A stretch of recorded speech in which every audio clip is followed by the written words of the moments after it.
Hello good morning. तर आमच्या सासरी चालू झालेला आहे श्रावण महिना। आमच्या इकडे म्हणतात की सावन का महिना शुरू हो गया है। आज मंदिरही खूप सुंदर दिसत आहे। मी मस्त मंदिर क्लीन केलेलं आहे आज आणि मस्त पूजा केलेली आहे। आरती झालेली आहे। आज 3 आरती झालेली आहे।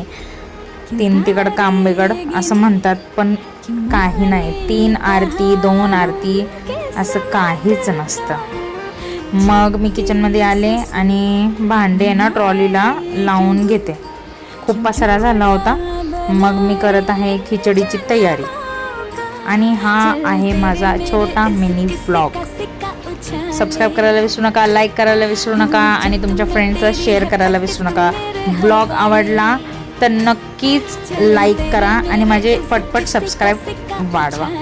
मग अशी मस्त मी खिचडी करून घेतलेली आहे आणि मग मी भोग दाखवत आहे देवांनाही। नैवेद्य म्हणतात आपल्याला इकडे। तर मी खिचडीचा भोग दाखवलेला आहे आणि मग मी ही खिचडी खाऊन घेते। आणि माझा हा मिनी व्लॉग लाईक करायला विसरू नका, सबस्क्राईब करायला विसरू नका। ओके, चला तर मग आपण भेटूया अशाच छान छान मिनी व्लॉग। तोपर्यंत बाय।